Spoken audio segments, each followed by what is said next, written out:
आज हम जिस केस के बारे में बात करने वाले हैं, देखा जाए तो वो केस एक प्रेम कहानी है दो टीनेजर्स की। लेकिन ये जो प्रेम कहानी थी उसका अंत बहुत ही ज़्यादा दर्दनाक हुआ। तो क्या हुआ था इस प्रेम कहानी का अंत जानने से पहले नमस्ते, मेरा नाम है सोनाली। आई होप कि आप सब बढ़िया होंगे and welcome back to my channel crime network Hindi.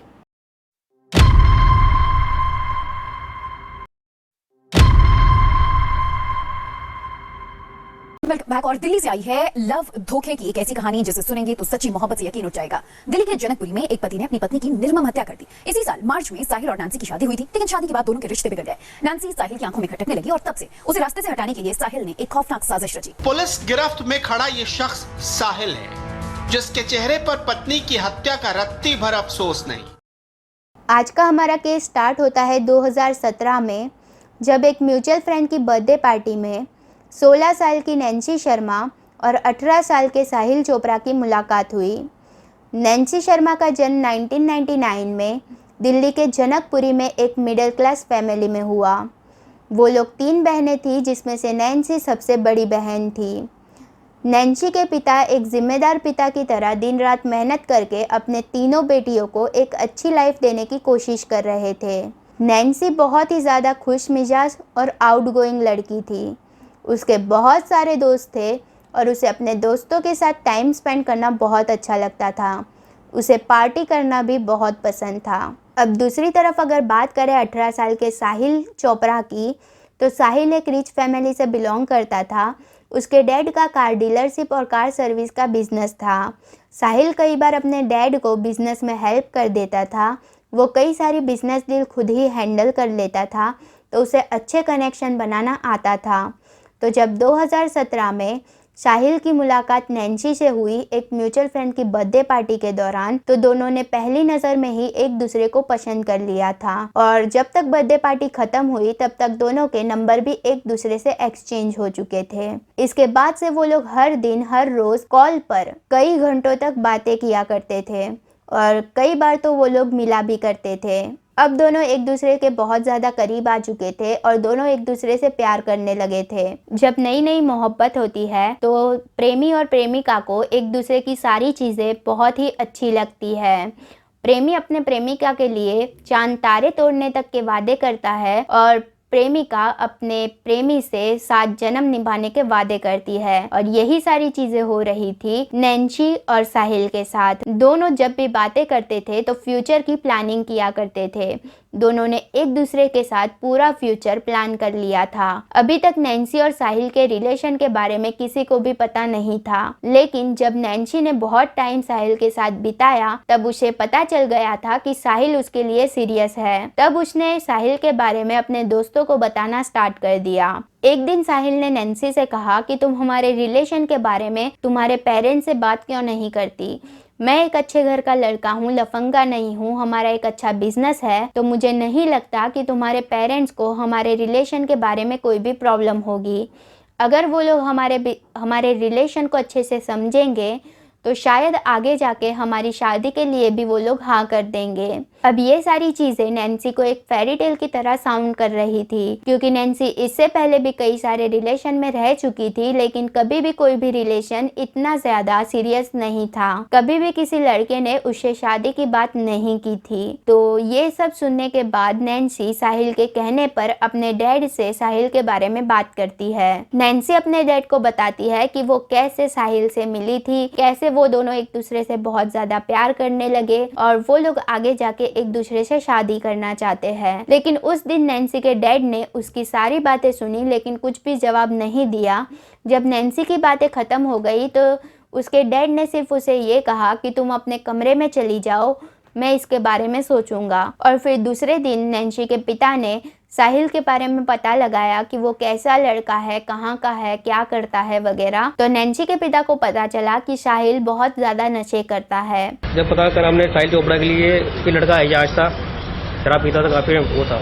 Nancy के पिता ने नैन्सी को समझाने की कोशिश की कि अभी तुम्हारी शादी की उम्र नहीं है, तुम अभी सिर्फ 16 साल की हो, तो तुम्हें ये सब बारे में नहीं सोचना चाहिए और अपने पढ़ाई लिखाई पर ध्यान देना चाहिए, क्योंकि 16 साल के बच्चे को क्या ही पता होगा शादी कैसे निभाई जाती है। लेकिन ये सब सुनकर नैन्सी वापस से अपने डैड को समझाने लगी कि आप साहिल के बारे में नहीं जानते, मैं उसे बहुत अच्छे तरीके से जानती हूँ, वो मेरे लिए बहुत सीरियस है, वो मुझसे शादी करना चाहता है और उसी ने मुझे कहा था कि मैं अपने पेरेंट्स को यानी कि आपको हमारे बारे में बताऊं। तो नैन्सी के जो डैड थे वो बहुत ही ज़्यादा गुस्से में थे, उन्होंने उसे मना कर दिया कि वो उसके शादी के लिए कभी हाँ नहीं करेंगे। तो नैन्सी और नैन्सी के पिता के बीच में लड़ाई हो गई। अब जब दूसरे दिन साहिल ने नैन्सी से पूछा कि क्या तुमने हमारे रिलेशन के बारे में अपने पेरेंट्स से बात की, तो नैन्सी रोने लगी और बताने लगी कि मुझे नहीं लगता कि मेरे पेरेंट्स कभी भी हमारी शादी के लिए हाँ करेंगे। तो साहिल ने कहा कि कोई बात नहीं, उन्हें लग रहा होगा कि मैं कोई लफंगा हूँ, इसलिए उन्होंने ऐसा कहा होगा, एक बार तुम वापस से कोशिश करो, शायद वो हमारे रिलेशन को समझ जाए। तो साहिल के कहने पर नैन्सी अपने डैड से वापस एक बार साहिल की बात करती है, लेकिन इस बार नैन्सी के डैड बहुत ही ज्यादा गुस्से में आ जाते हैं और वो नैन्सी को कहते हैं कि मैं अभी के अभी साहिल के घर पर जाकर उसके पेरेंट्स से पूछूंगा कि क्यों उनका बेटा मेरी छोटी सी बच्ची को गुमराह कर रहा है। तो नैन्सी अपने डैड को रोक लेती है साहिल के घर पर जाने से और दोनों के बीच में बहस स्टार्ट हो जाती है और लड़ाई के बीच में ही नैन्सी अपने डैड से कहती है कि मैं ही ये घर छोड़कर जा रही हूँ। तो नैन्सी के डैड गुस्से में थे, तो नैन्सी के डैड ने कहा कि चली जाओ, वापस कभी इस घर में कदम मत रखना। अब डैड ने तो गुस्से में कहा था, लेकिन नैन्सी ने ये सारी चीज़ें अपने दिल पर ले ली और अपना बोरिया बिस्तर बांधकर घर छोड़कर चली गई। तो वो अपना बोरिया बिस्तर लेकर साहिल के पास गई थी और उसने साहिल को ये सारी चीज़ें बताई कि क्या क्या हुआ था उसके घर पर। तो साहिल ने नैन्सी से कहा कि तुम टेंशन मत लो, सब कुछ ठीक हो जाएगा, मैं तुम्हारे बगैर एक पल भी नहीं रह पाऊंगा और ना ही मैं तुम्हें दुखी देख सकता हूँ। साहिल नैन्सी से शादी करना चाहता था, लेकिन नैन्सी की उम्र सिर्फ 16 साल की थी, तो वो लोग शादी नहीं कर सकते थे।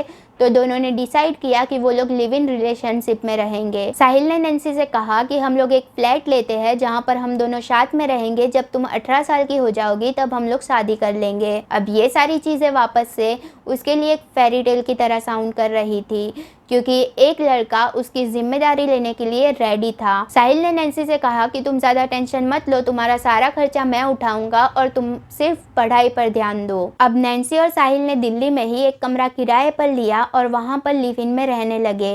नैन्सी तो अपना घर छोड़कर आई थी, लेकिन साहिल ने अपने घर वालों को बताया कि वो अपनी स्टडी पर कंसंट्रेट करना चाहता है, लेकिन फैमिली के साथ रहकर वो अपने स्टडी पर कंसंट्रेट नहीं कर पाता, इसलिए वो एक कमरा लेकर वहाँ पर रहेगा और अपनी स्टडी पर पूरा ध्यान लगाएगा। तो उसके घर वाले हाँ कर देते हैं, क्योंकि उन्हें लगा कि उनका जो बेटा है वो आगे अच्छे से पढ़ाई करना चाहता है। लेकिन उनके घर वालों को नहीं पता था कि साहिल अपने गर्लफ्रेंड के साथ उस कमरे पर लिव इन में रहने वाला है। अब आपको पता ही होगा कि भारत में लिव इन रिलेशनशिप को बहुत गंदी नज़रों से देखा जाता है, लेकिन यहाँ पर तो दो नाबालिग बच्चे एक दूसरे के साथ लिव इन में रह रहे थे, जिनकी उम्र सिर्फ 16 और 18 साल की थी। अब नैन्सी और साहिल पूरा टाइम एक दूसरे के साथ बिताने लगे।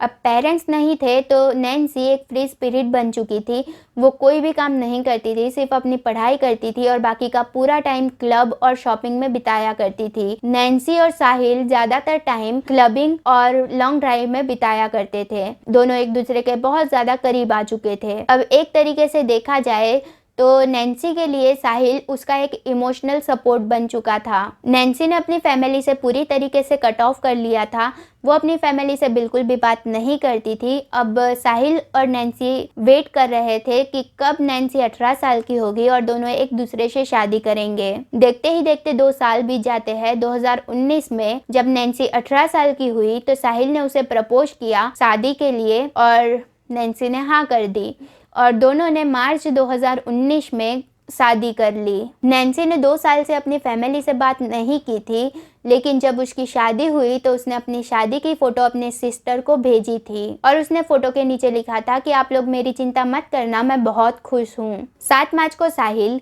नैन्सी को अपने फैमिली से मिलवाने के लिए लेकर जाता है। अब फैमिली वाले बहुत ही ज़्यादा शॉक में थे, क्योंकि उन्हें लग रहा था कि 2 साल उनका बेटा पढ़ाई करके उनका नाम रोशन करना चाहता है, लेकिन यहाँ पर तो उन्हें कुछ और ही सरप्राइज़ मिला कि उसके बेटे ने नैन्सी से शादी कर ली थी। अब साहिल के परिवार को नैन्सी पहली नज़र में बिल्कुल भी पसंद नहीं आई थी। लेकिन साहिल ने अपने फैमिली वालों से रिक्वेस्ट की, उन्हें मनाया और साहिल की फैमिली थी वो मान गई। अब प्रॉब्लम ये थी कि साहिल के पिता की बहुत अच्छी रेप्यूटेशन थी मार्केट में, तो अगर किसी को ये पता चल जाता कि साहिल 2 साल से किसी लड़की के साथ लिव इन में रह रहा था और फिर दोनों ने शादी कर ली घर पर बिना बताए, तो उनकी रेप्यूटेशन को प्रॉब्लम हो सकती थी।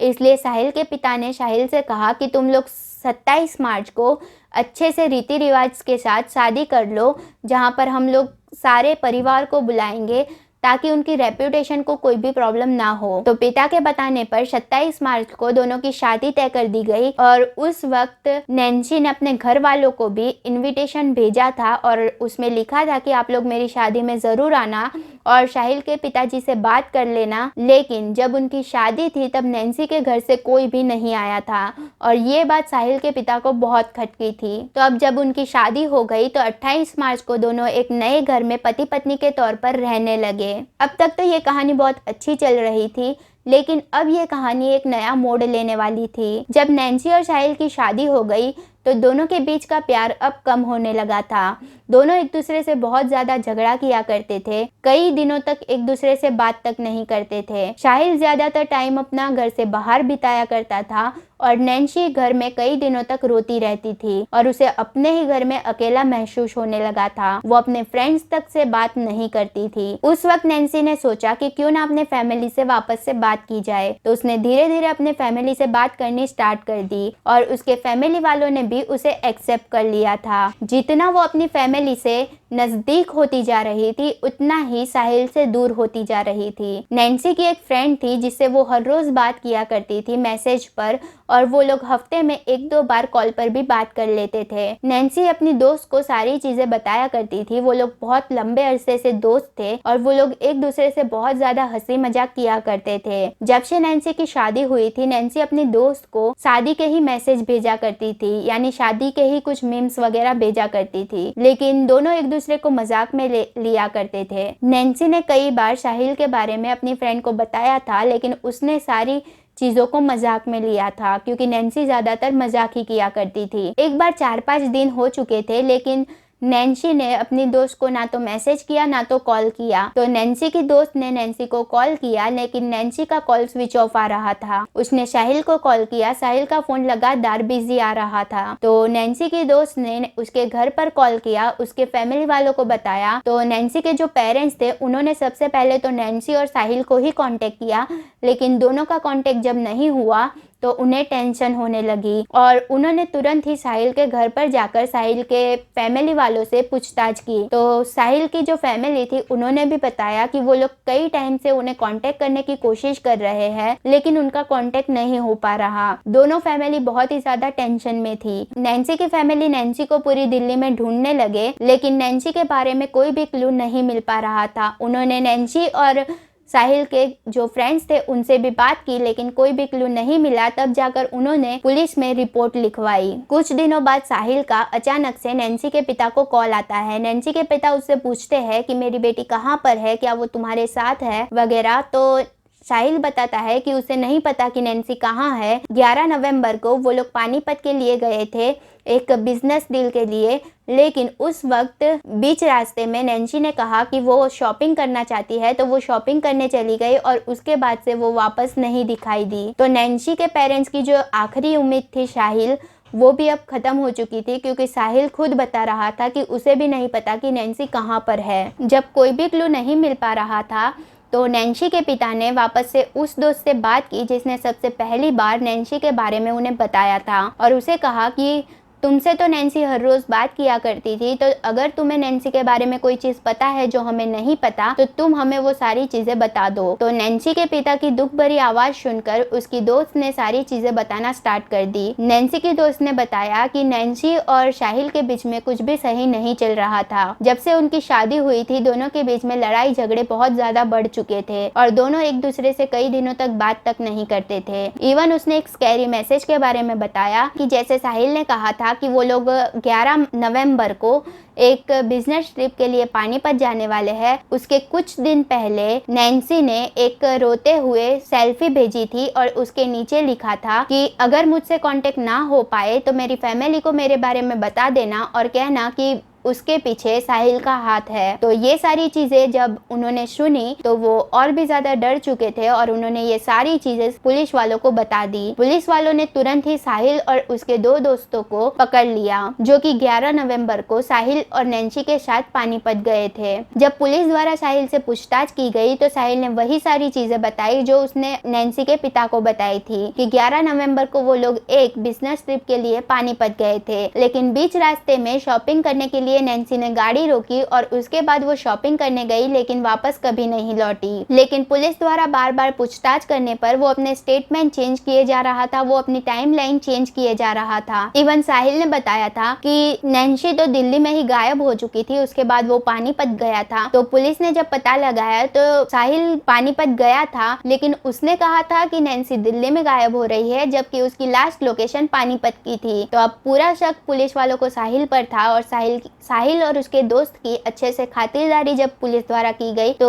3 दिन बाद साहिल ने सारी चीजें बताना स्टार्ट कर दिया। तो साहिल ने बताया कि 10 नवंबर 2019 को साहिल और नैन्सी की बहुत ज्यादा लड़ाई हो चुकी थी, दोनों एक दूसरे से बात नहीं कर रहे थे, साहिल बहुत ज्यादा गुस्से में था। उसने ये सारी चीजें जो दोनों के बीच में लड़ाई हुई थी उसके बारे में अपने 2 दोस्तों से बात की। उसमें से जो एक दोस्त था वो उसी के गैराज में काम किया करता था। अब ये तीनों ने मिलकर एक ऐसा प्लान बनाया जिसके बाद साहिल और नैन्सी में लाइफ में कभी भी लड़ाई नहीं होने वाली थी। तो प्लान के मुताबिक साहिल ने घर पर जाकर नैन्सी से माफ़ी मांगी और उसे कहा कि कल यानी कि 11 नवंबर को वो एक बिजनेस ट्रिप के लिए पानीपत जाने वाला है, तो अगर वो भी फ्री है तो उसके साथ आ सकती है। तो जब नैन्सी को साहिल ने सॉरी कहा तो नैन्सी को लगा जैसे पहले वाला साहिल वापस से आ चुका है। तो नैन्सी ने भी साहिल से सॉरी कहा और पानीपत आने के लिए हाँ कर दी। तो 11 नवंबर को साहिल, नैन्सी, शुभम जो कि साहिल के ही गैरेज में काम किया करता था और साहिल का एक और दोस्त, चारों पानीपत के लिए कार में निकल जाते हैं। नैन्सी शुभम को जानती थी क्योंकि वो साहिल के ही गैराज में काम किया करता था, तो वो उससे कई बार मिल भी चुकी थी, लेकिन जो दूसरा दोस्त था उसे वो नहीं जानती थी। और जब ये लोग निकले तब भी नैन्सी को बहुत अजीब लगा कि ये दोनों भी साथ में क्यों आ रहे हैं, लेकिन बाद में उसने सोचा कि ये एक बिजनेस ट्रिप है तो शायद उनका भी वहां पर काम होगा, इसीलिए दोनों साथ में चल रहे हैं। तो चारों निकल चुके थे पानीपत के लिए, जिसमें शुभम कार चला रहा था और जो दूसरा दोस्त था साहिल का वो बाजू वाली सीट पर बैठा हुआ था और नैन्सी और साहिल पीछे वाली सीट पर बैठे हुए थे। नैन्सी और साहिल अपने पुराने टाइम को याद कर रहे थे कि कैसे पहले वो लोग लॉन्ग ड्राइव पर जाया करते थे। जैसे ही कच्चा रास्ता आने वाला था उससे पहले ही शुभम ने कार को एक कच्चे रास्ते पर मोड़ दिया। अब शाम के 8 बज रहे थे तो शुभम का कहना था कि हम लोग सीधे रास्ते से जाएंगे तो पानीपत जाने में बहुत टाइम लग जाएगा और वो कई बार इस कच्चे रास्ते से गुजरा है और ये रास्ता उन्हें जल्दी से पानीपत पहुंचा देगा। अब साहिल ने भी ऐसे बिहेव किया कि जैसे उसे कुछ भी नहीं पता है, तो नैन्सी ने भी उस पर इतना ध्यान नहीं दिया। अब ये जो रास्ता था उसके आसपास पूरा जंगल था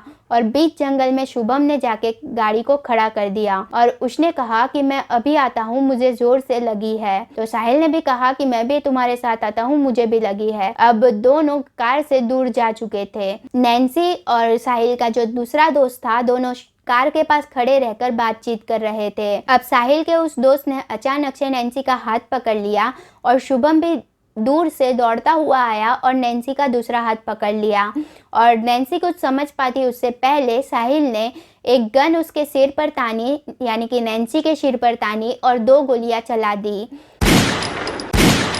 और नैन्सी मर चुकी थी। अब ये तीनों जानते थे कि उनकी कार के टायर के निशान यहाँ तक आ चुके हैं, तो उन्होंने नैन्सी की बॉडी को उठा करके 1 किलोमीटर दूर जाकर जंगल में कहीं पर फेंक दिया। तो नैन्सी की बॉडी को ठिकाने लगाने के बाद इन्होंने एक दिन पानीपत में गुजारा और बाकी के 2-3 दिन यहाँ वहाँ घूमते रहे। उनकी लास्ट लोकेशन मुजफ्फरनगर थी जहाँ पर उन्होंने अपनी कार बेचने की भी कोशिश की थी। इसके बाद वो लोग सारे दिल्ली आ चुके थे और दिल्ली आते ही साहिल ने नैन्सी के पिता को कॉल किया था और उसके बाद क्या हुआ था वो तो आप सब जानते ही है। तो पुलिस ने तीनों को गिरफ्तार किया और नैन्सी की बॉडी को भी ढूंढा गया। जब पुलिस ने नैन्सी के मर्डर के पीछे का रीजन ढूंढना स्टार्ट किया तो उन्हें 2 स्टोरी मिली।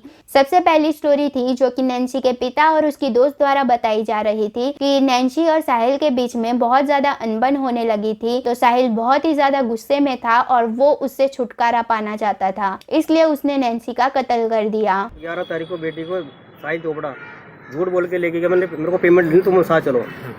पेमेंट के बहाने तो पानीपत रिफाइनरी ले जाके उसको गोली मारी गई है।